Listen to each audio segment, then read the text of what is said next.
আমার সামনে দিয়ে আমার বাবার লাশ কবরে পৌঁছায় আল্লাহ আমারে সতর্ক করেছিলেন, এরে হাসান জামিল, এখন তুইও কারো না কারো বাবা,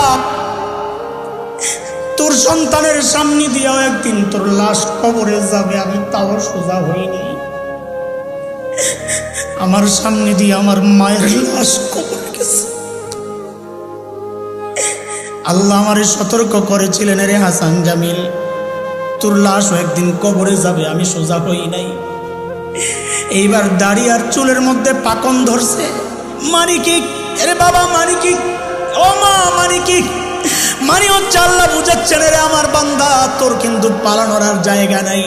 এইবার তোর শরীরের একটা অংশের মৃত্যু শুরু হয়ে গেছে, যে কোনো মুহূর্তে ডাক চলে আসবে। এর যুবক ভাই আমার, বুড়া হওয়ার আগে আগে যৌবনকে কাজে লাগাও, নাইলে আমার মতো চিৎকার করে করে কান্দা কোনো কাজ হবে না। আফসোস লাগে, আফসোস লাগে। আহারে, যৌবনের 32টা বছর পার করেছি। আহারে, প্রত্যেক দিন যদি একবার করে সুবহানাল্লাহ পড়তাম, আমল নামায় কতগুলো সুবহানাল্লাহ জমা হইতো। হাই কি করলাম। আরে প্রত্যেক দিন যদি 2 রাকাত নফল নামাজ পড়তাম, আমল নামায় কতগুলো নামাজ জমা হতো।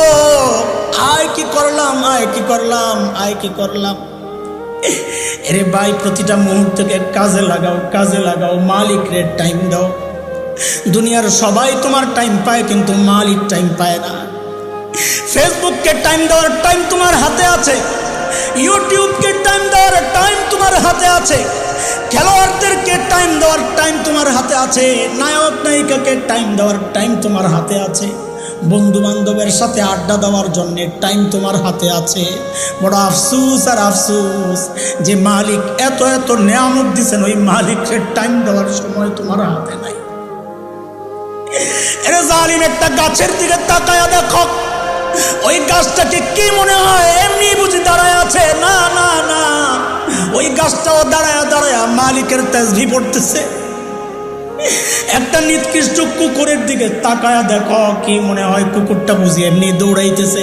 না না না, ওই কুকুরটাও রুকুর হালতে তার মালিকের তাসবিহ পড়ে।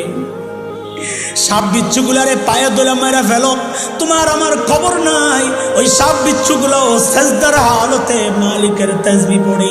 আরে পড়ি না আমি আর জালেম, তুই আর আমি পড়ি না, দুনিয়ার সবাই তাসবিহ পড়ে। তাই তো আমার আর তোমার বিরুদ্ধে মালিকের অভিযোগ এটা। এরে আমার বান্দা, একটা পাথরের দিকে তাকায় একটু শিক্ষা নে। পাথরকে আমি নবী দেই নাই, পাথরের জন্য কিতাব পাঠাই নাই, পাথরকে ওয়াজ করে আলেমরা বুঝায় নাই।